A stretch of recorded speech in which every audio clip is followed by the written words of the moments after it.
Welcome again to Huckins on Film. I'm your host Kyle Huckins, and we're talking Maniac.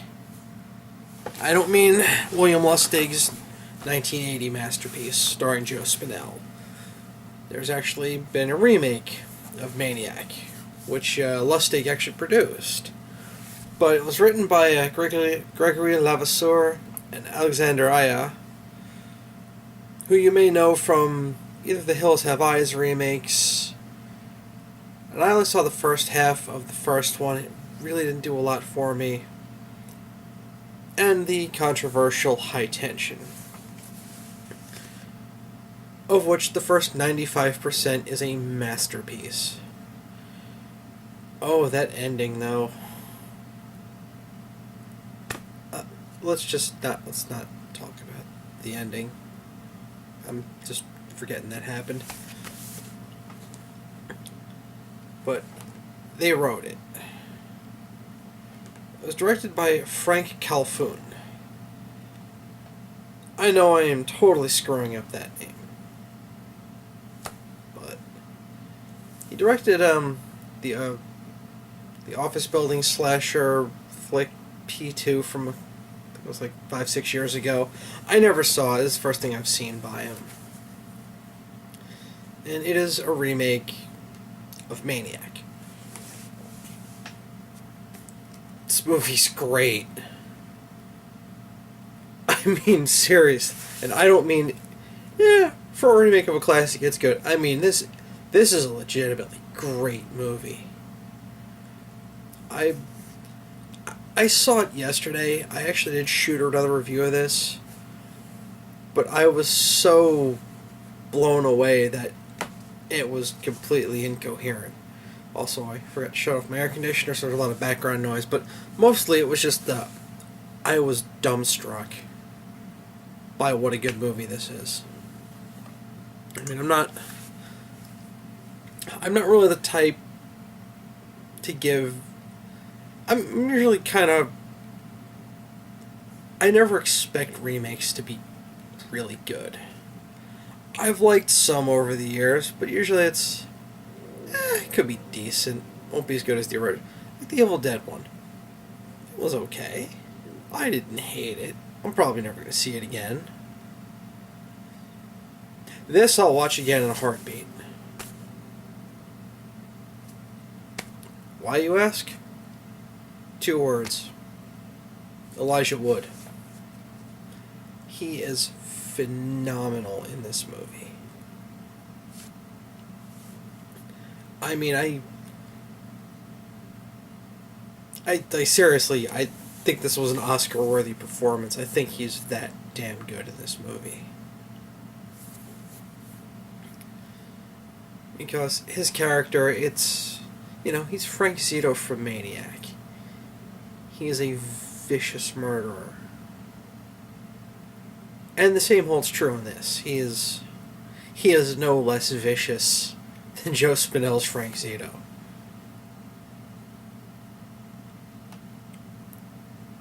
He's more human than Spinell's version. I'm not knocking the Spinell version. I think he does a really good job of making that character pretty real.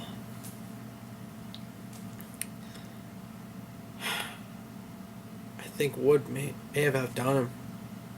I mean, in all honesty, I still prefer the original Maniac to this. But anyone who tells me that they prefer this to the original, I'm not gonna push back. This movie is that damn good. And like I said, most of it's due to Elijah Wood, because he's playing a monstrous character. And he makes him sympathetic. I mean, you're not only able to understand this guy, you legitimately feel for him. I mean, there are a few scenes in this movie where it's just like, oh, you poor fucker. Wait, am I feeling bad for a dude who just scalped a woman? Oh, that's unnerving. Like I said, it's mostly due to Elijah Wood's performance. The movie is shot interestingly because it's not a found footage movie, but it is mostly seen from the point of view of Frank Zito, which is what makes Wood's performance that much more amazing. Because unless there's a mirror in the shot, you almost never see him. So he has to do it all through his voice and his words. The thing you see of him most are his hands. And he restores mannequins for a living. It's pretty intensive labor. And also he has severe issues. Well, one of the things he does to cope with how much blood is on his hands is he washes them occasionally with steel wool. And this is where the effects team really earned their money.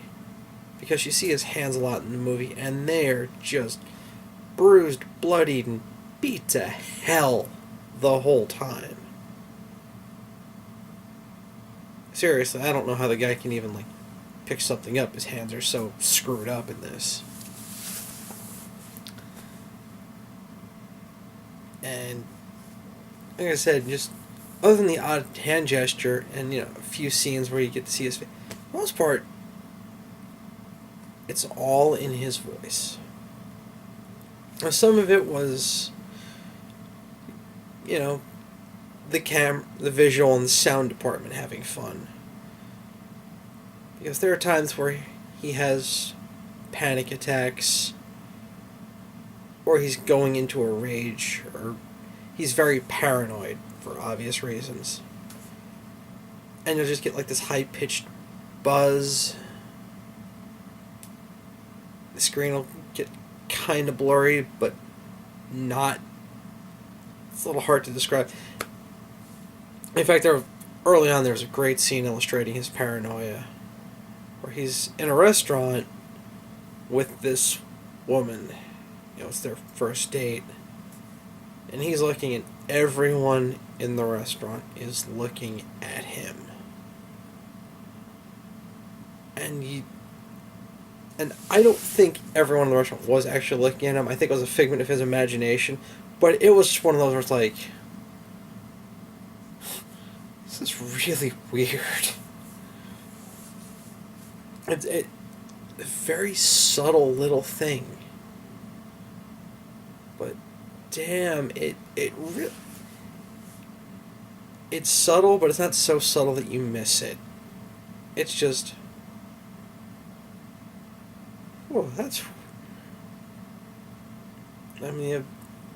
one comparison I can think of, and it's not from nearly as good a movie, but movie Dreamcatcher. The one scene where two guys are walking towards whatever, and every animal in the forest is walking away. A little subtle, it's like, okay, that's just weird. It was done a hell of a lot better in Maniac. That's another time you actually get to see Elijah Wood. There are a few points where, as I mentioned, he's hallucination prone. He could kind of see outside himself. Or there's also a nightmare sequence where, like I said, he works with mannequins all the time. During one of his nightmares, he's naked and he looks down and he's a mannequin downstairs. Yeah, this character is so broken that he can't tell fiction from reality at this point. And it's terrifying as hell. Because most movies, you kind of identify with the terror of the victim. This, you identify with the terror of the killer. And most of it is all too easy to understand. It really is. Which is what makes this so damned effective. So, in fact, another one of his hallucinations, he's out with the character of Anna, played by Genevieve Alexandra. I hope I'm not screwing up her name too bad. I'm not good with some names at times. He keeps looking at her, tells him to watch it, and he's watching The Cabin of Dr. Caligari. Great choice, considered by many to be the first horror film. Also, it is a film about madness. And at one point, he looks away, or he looks at the screen the movie's playing. He looks away, he looks back, and one of his earlier murders is being replayed in black and white on the screen. It's freaky as hell. This also leads to the most crushing scene in the whole movie. Like, he's met Anna much by accident, but they've become fast friends. And he's fallen for her like that. Hey, cute blonde French chick. Who wouldn't? They're leaving the theater. She gets a phone call, answers it. Says, No, sorry. I'm not going to give it away. But, I mean, at this point, it's well established you are following a psychopath. And the way the scene hits is still absolutely devastating. Because, like I said, it's one of those. You've been there. Everyone's been there.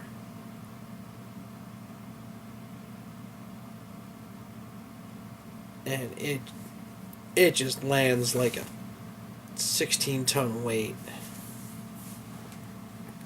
It's genuinely heartbreaking. You feel horrible for a complete psychopath.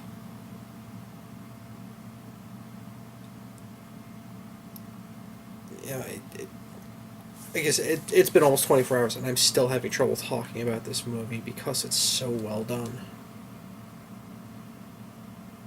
And I have to congratulate everyone involved. That was... I mean, I know I said Iceman, Michael Shannon, nothing's gonna touch that.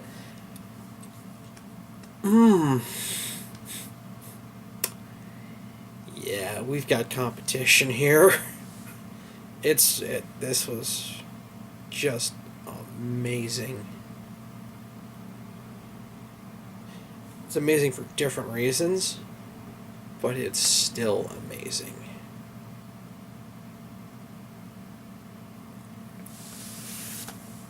There are a couple of problems with the movie. Very minor nitpicks. Like, the first kill of the movie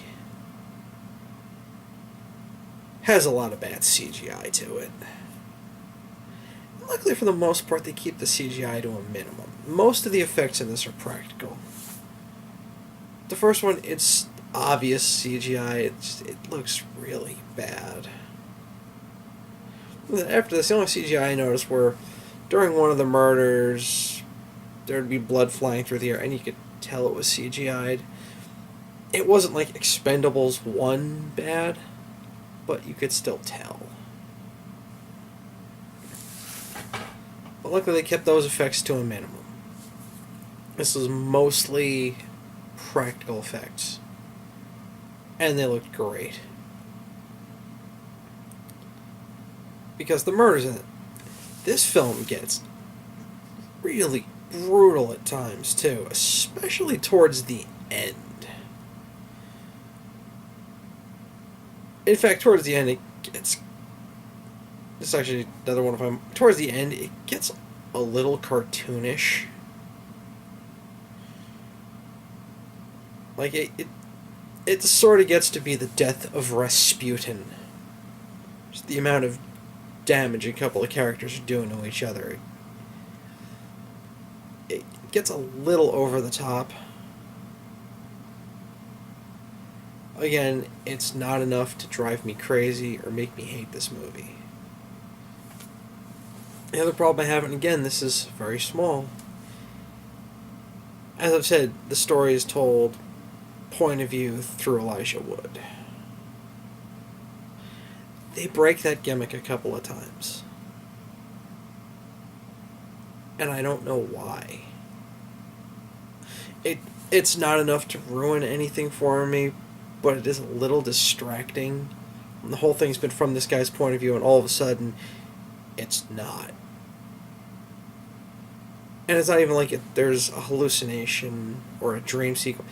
It's one of those, like, they just kind of broke with the gimmick for some reason. Again, these are very, very minor issues. This is a really well written, very intense movie. Elijah Wood acts his balls off in this movie. I mean, I think this is the first thing I've seen him in. Yes, I know, a metal fan who hasn't watched the Lord of the Rings trilogy. I'm the one. I know he's been in a lot of stuff other than that. Nothing that I recall seeing, though.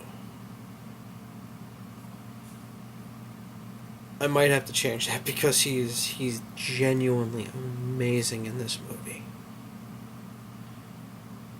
I mean, the script is good. It's a damn good script. He's got a lot to work with, but it's still a role that a lesser performance really could have screwed up. And he doesn't. I mean, I know I tend to gravitate towards really big, over-the-top performances. He brings it back a lot. Because the character, he's painfully shy. Due to his mother basically just psychologically abusing him his whole life, he's a catastrophe. And that damage really comes through.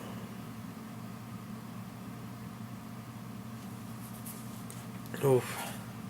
Sorry, I'm trying to think of adjectives that I haven't used to describe this performance. Because I don't want it to just be me saying amazing 50,000 times. Although, this certainly warrants it, in my opinion. But it's just a fan. I could probably go on for about 3 hours just talking about how much I love this movie. But I'm going to spare you that. So yes, am I recommending seeing the remake of Maniac? Oh God, yes. Hell, if you're studying acting, watch this just to watch Elijah Wood, because he's that good at this. Oh. I said, it's a good movie when you need to cool off for like 24 hours because you can't speak English right after you've seen it. This is one of those. Phenomenal film. Some of the best acting I may have ever seen. I think it's still in theaters. I don't know what theaters, probably not too many. I saw it on Amazon Instant. I paid $7. Believe me, I don't regret that at all. That was 7 very well spent dollars. Anyways, Kyle Huckins for Huckins on Film. Fucking off. See Maniac.